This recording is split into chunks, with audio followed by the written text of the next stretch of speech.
Welcome back to the workshop. We want to begin taking a look at some examples of evaluating limits at a real number.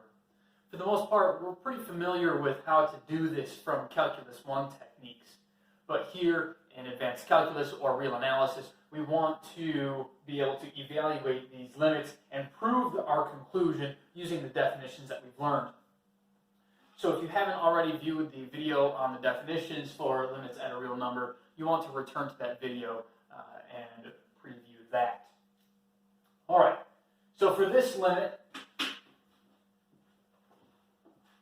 we can know, okay, we want to evaluate the limit, prove our conclusion using only definitions, and we know that the limit as x approaches 2 of x squared plus 4 over x plus 2 is indeed equal to, what is it equal to? Well, we can just plug it in, okay?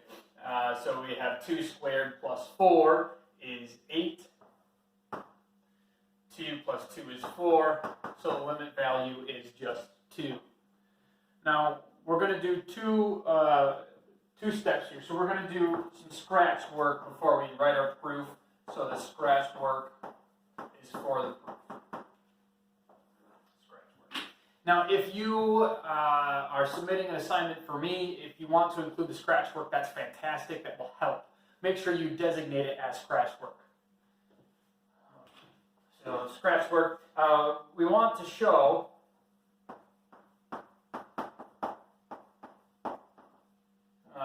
for each epsilon greater than 0, so for epsilon greater than 0, we can find delta greater than 0 such that we are really close to our limiting value, so x squared plus 4 divided by x plus 2. We want to say that this is really close to 2, so that thing minus 2 is smaller than epsilon. It's really close. This function value is really close to 2 whenever we have that x is really close to the limiting value, or to our a value, x minus a, so x minus 2, whenever we're within delta of that. Of course, we don't want it to be equal to 2 because that's not really what we're concerned about here. We know that when we evaluate, we're going to get that. The concern for other functions might be that's not defined here. All right, so we want to find a delta based on some given epsilon. And to do that, we want to rewrite this expression, right? We want to take this guy and rewrite it in terms of x minus 2, but we want to do that using equalities or inequalities, maximizing the value, so that way we can eventually get that it's less than epsilon, okay? So we're going to get it right in terms of this, find some value for delta, where that delta is some an expression of epsilon, to eventually get that this thing is less than epsilon. So let's take a look at what that entails. We begin by looking at x squared plus 4 divided by x plus 2 minus 2. This is what we want to rewrite in terms of the absolute value of x minus 2. So this is equal to, if we add the two fractions together, we would actually find that this is equal to x times x minus 2 divided by x plus 2. I'm going to allow you to fill in the blanks between those two expressions. Once I'm here, I find that I have an x minus 2. That's fantastic. So what I can recognize now is that I can also say that this is equal to the absolute value of x times the absolute value of x minus 2 divided by the absolute value of x plus 2. So now I have it written in terms of the absolute value of x minus 2. From here, I want to find an upper bound.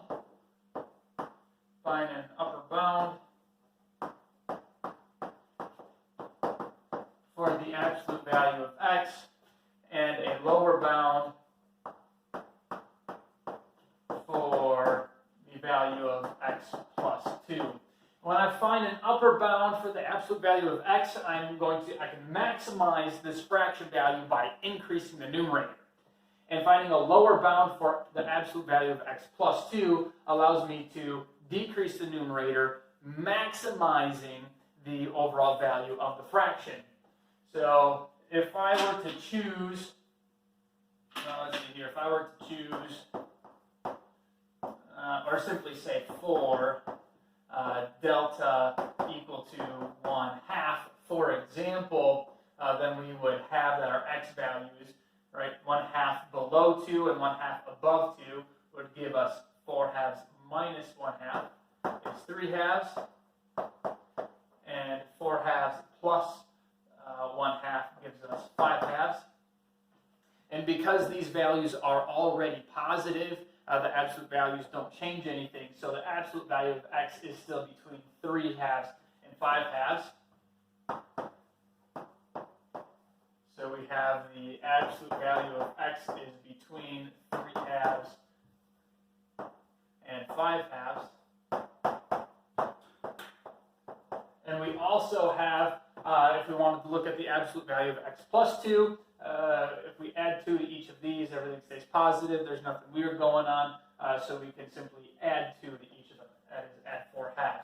So 7/2 is less than or equal to absolute value of x plus 2, which is less than 5/2 plus 4/2 is 9/2. All right, so from here, we found our upper bound for the absolute value of x, and we found our lower bound for the absolute value of x plus 2. Then that gives us, we're going to bring this absolute value down. We're going to continue working on this equality. Then this is going to be strictly less than the absolute value of x can be replaced with 5/2, and x minus 2 stays the same, divided by, let's see here, 7/2, and that's it, right? There's no more expression there. So I can multiply the numerator and denominator by 2, so I have 5/7. So this is equal to 5/7 times the absolute value of x minus 2.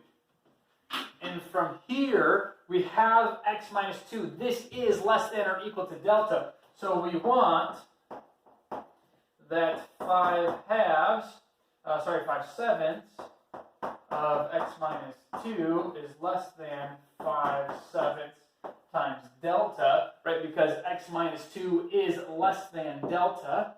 And then I want this to be equal to epsilon. When I choose an appropriate delta, that should end up being epsilon.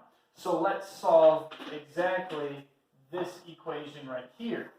Okay? So if I solve that, I can multiply both sides by 7/5 to get that delta is equal to 7/5 of epsilon.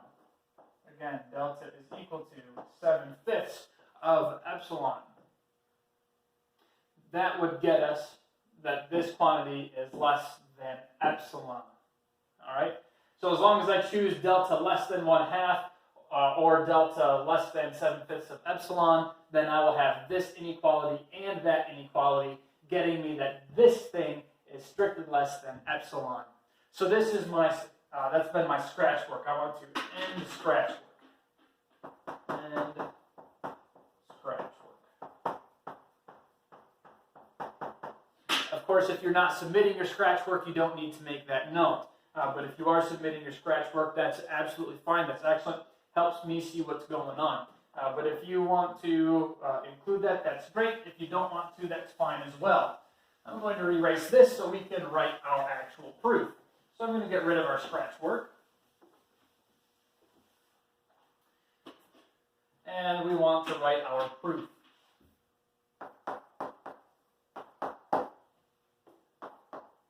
So we want to start with epsilon. Let epsilon be some number that's greater than 0. That's given to us. Okay?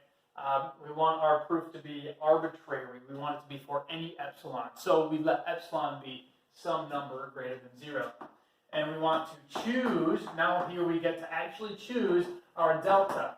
But we had two options. So we want it to be the minimum of 1/2 or 7/5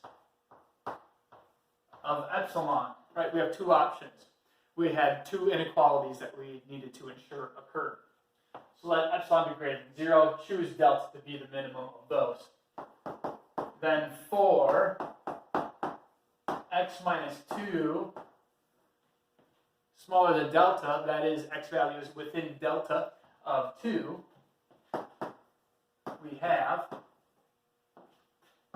our interest was in our function x squared plus 4 divided by x plus 2 minus 2. We want to show that this is less than epsilon, and that's exactly what our scratch work did. So we won't include all of the details because that was scratch work.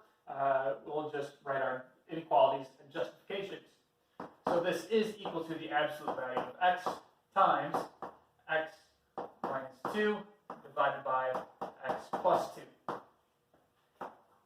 Now, with delta being less than or equal to 1/2, we can say that this expression is less than the 5/7,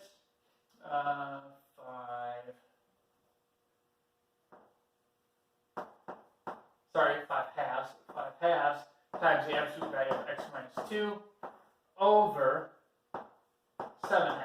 There we go. And we had that the halves cancel out. That is, we can multiply by 2 in the numerator and denominator. So this is equal to 5/7 times the absolute value of x minus 2. And then we know that delta is, let's see here, less than or equal to 7/5 of epsilon. So with x minus 2 being less than delta, we can say that this is going to be strictly less than 5/7 of 7/5 times epsilon. Of course, our 7's cancel out, our 5's cancel out, and this gives us epsilon. It's important that we include justifications here. Why did I have delta being a choice? And where do I use that? Well, I use that in two places. Here, delta is less than or equal to 1/2 because I chose it to be the minimum of 1/2 or 7/5 epsilon. And then here, I'm using that delta is less than or equal to 7/5 of epsilon. Okay, so justification for this inequality, justification for this inequality. This allows us to show that we are within epsilon of 2 whenever we're within delta of 2. Thus, the limit as x approaches 2 of x squared plus 4 divided by x plus 2 is equal to what we found it to be, 2. Of course, we should indicate the end of our proof. We have shown what we wanted to show. And that's it. All right. If you have any questions and you know how to get a hold of me, then ask them. If you don't know how to get a hold of me, ask someone who might know. All right. More examples coming soon. See you guys back in the workshop shortly.